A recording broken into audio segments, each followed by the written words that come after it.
Hello everyone, welcome to good earnings Telugu. మనకి present మార్కెట్లో ఒక ఐపీఓ అయితే ఉంది, ఏరోఫ్లెక్స్ ఇండస్ట్రీస్. ఈ ఐపీఓకి చాలా మంచి డిమాండ్ ఉంది అండ్ ఈ ఐపీఓ నుంచి మనకి హ్యూజ్ రిటర్న్స్ వచ్చే ఎక్స్పెక్టేషన్స్ అయితే చాలా ఎక్కువ ఉంది. గ్రే మార్కెట్ ప్రీమియం కూడా చాలా ఎక్కువ అయితే ఉంది. First company details and IPO details మనం చూద్దాం. దాని తర్వాత మనకి ఎంత రిటర్న్స్ రావచ్చు ఐపీఓ నుంచి దాని గురించి మనం డిస్కస్ చేసుకుందాం. ఓకే, ఈ కంపెనీ ఏరోఫ్లెక్స్ ఇండస్ట్రీస్ 1993లో అయితే ఇన్కార్పొరేట్ అయింది. వీళ్ళు శాట్ గ్రూప్కి సబ్సిడరీ కంపెనీ. వీళ్ళ బిజినెస్ ఏం చేస్తారో మనం చూసినప్పుడు manufactures and supplies environment friendly metallic flexible flow solutions products manufacture చేస్తుంటారు. మనకి క్లియర్గా అర్థం అవ్వాలంటే ఇమేజ్ పెడతాను చూడండి. ఇలాంటి స్టెయిన్లెస్ స్టీల్ ఫ్లెక్సిబుల్ పైప్స్ లాంటివి మ్యానుఫ్యాక్చర్ చేస్తుంటారు వీళ్ళు. ఈ products various industries and various సెక్టర్స్లో అయితే వీళ్ళ క్లయింట్స్కి అయితే వీళ్ళు సప్లై చేస్తుంటారు.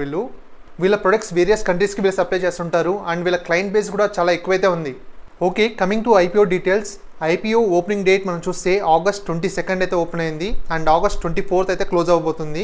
Face value 2 per share. Price band చూస్తే 102 రూపీస్ నుంచి 108 రూపీస్ per share. మనకు కంపల్సరీ కావాలనుకుంటే మనకి 108 రూపీస్కి అయితే అప్లై చేయాలి. Lot size 130 shares. Total issue size చూస్తే మనకి 351 crores. చాలా చిన్న IPO. Fresh issue 163 crores. Remaining offer for sale. మనకి బోత్ బీఎస్సీ అండ్ ఎన్ఎస్సీలో అయితే లిస్ట్ అవుతుంది ఇది. మనం ఈ ఐపీఓ రిజర్వేషన్ మనం చూసినప్పుడు యాంకర్ ఇన్వెస్టర్స్కి వీళ్ళు 30% అయితే ఇచ్చారు, క్యూఐబీకి 20%, ఎన్ఐఏకి 15%, రీటైలర్స్కి 35% అయితే వీళ్ళు ఇచ్చారు. మనం ఈ ఐపీఓ 10 days చూసినప్పుడు opening date 22 August, closing date 24 August, allotment date 29 August, money refund date Wednesday that is 30th August, credit of shares to demat account 31st August, listing date 1st September అయితే list అవుతుంది మార్కెట్లో. మనం compulsory apply చేయాలనుకుంటే IPO cut off time మనం చూస్తే 5 PM August 24th. మనం ఈ IPO apply చేయాలనుకుంటే రీటైలర్స్గా minimum 1 lot that is 130 shares 14,040 rupees అయితే మనం అప్లై చేయాలి అండ్ మ్యాక్సిమం మనం 1,96,560 రూపీస్ అయితే అప్లై చేయగలం రీటైలర్స్గా. ఒకవేళ హెచ్ఎన్ఏ కేటగిరీలో అప్లై చేయాలనుకుంటే మినిమం 2,10,600 రూపీస్, మ్యాక్సిమం 9,96,840 రూపీస్కి అయితే మనం అప్లై చేయొచ్చు. అండ్ ఈ కంపెనీ లాస్ట్ 4 years ఫైనాన్షియల్స్ మనం చూసినప్పుడు మార్చ్ 2020 నుంచి ఇయర్ 2023 వరకు మనం చూస్తే వీళ్ళ అసెట్స్ కానీ వీళ్ళ రెవెన్యూస్ కానీ ప్రాఫిట్ ఆఫ్టర్ ట్యాక్స్ కానీ నెట్వర్త్ కానీ అన్నీ చాలా బాగా గ్రో అయ్యాయి. మనం చూడండి ఇక్కడ వీళ్ళ అసెట్స్ చూసినా మెయిన్గా ప్రాఫిట్ ఆఫ్టర్ ట్యాక్స్ చూడండి ఇక్కడ 4 crores ఉన్నింది. మార్చ్ 2020లో 4.69 crores ఉన్నది. అలాగే ఇంక్రీజ్ అవుతూ 6 crores, తర్వాత 27.51 crores, ప్రజెంట్ మనం చూస్తే 30.15 crores. వీళ్ళ గ్రోత్ అయితే చాలా బాగుంది. అలాగే మనం చూస్తే వీళ్ళ బోరోయింగ్స్ టోటల్ బోరోయింగ్స్ చూసినా కూడా తగ్గుతూ వస్తుంది. లాస్ట్ 4 years నుంచి 63.46 నుంచి ప్రజెంట్ 45.01 తగ్గుతూ వస్తుంది వీళ్ళ బోరోయింగ్స్ కూడా. అండ్ వీళ్ళ కీ మెట్రిక్స్ మనం చూసినప్పుడు వాల్యుయేషన్స్ చూసినప్పుడు పీఈ మనం చూస్తే 40.91. మనకి వాల్యుయేషన్స్ అయితే కొంచెం ఎక్కువ వాల్యుయేషన్స్లో అయితే వస్తున్నారు వీళ్ళు. ROE 26.43, ROCE 31.96, debt to equity చూసినప్పుడు 0.39. పెద్దగా డెత్ అయితే లేదు, కొంచెం రిస్క్ తక్కువే ఈ కంపెనీలో. ఈపీఎస్ 2.64, రిటర్న్ ఆన్ నెట్వర్క్ చూస్తే 26.43.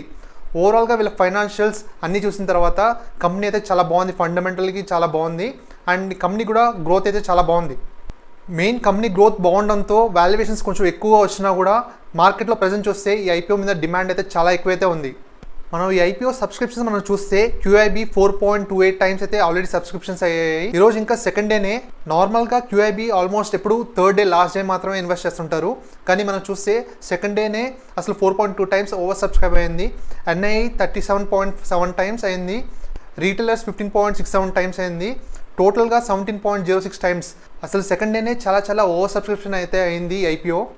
ఈ ఐపీఓకి డిమాండ్ అయితే మార్కెట్లో చాలా ఎక్కువ ఉంది అండ్ గ్రే మార్కెట్ ప్రీమియం మనం చూస్తే ప్రజెంట్ అయితే మనం చూస్తే ఐపీఓ వాచ్లో 56% కన్నా ఎక్కువ అయితే వచ్చే ఛాన్సెస్ ఉన్నట్లుగా చూపిస్తున్నారు. మనకి 50% కన్నా ఎక్కువే వచ్చే ఛాన్సెస్ చాలా ఎక్కువే ఉంది. గ్రే మార్కెట్ ప్రీమియం ఎక్కువ ఉంది అండ్ కంపెనీ ఫండమెంటల్స్ కూడా చాలా బాగున్నాయి.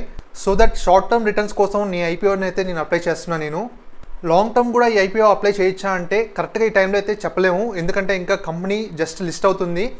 ఈ కంపెనీ లిస్ట్ అయ్యాక కొన్ని క్వార్టర్స్ వీళ్ళ రిజల్ట్స్ ఎలా వచ్చాయి అండ్ వీళ్ళ గ్రోత్ ఎలా ఉంటుంది దీన్ని బట్టి తర్వాత డిసైడ్ అవ్వచ్చు.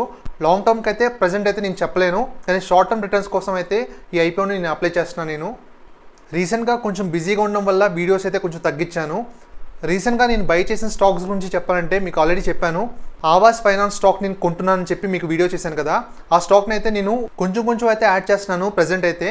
అండ్ కొంచెం నేను డీసీబీ బ్యాంక్ షేర్ అయితే నేను కొంచెం అయితే కొన్నాను ఈరోజైతే. ఆ డీసీబీ బ్యాంక్ షేర్ గురించి మనం ఆల్రెడీ ఒక 6 months బ్యాక్ నుంచి మనం డిస్కస్ చేస్తాం మన ఛానల్లో.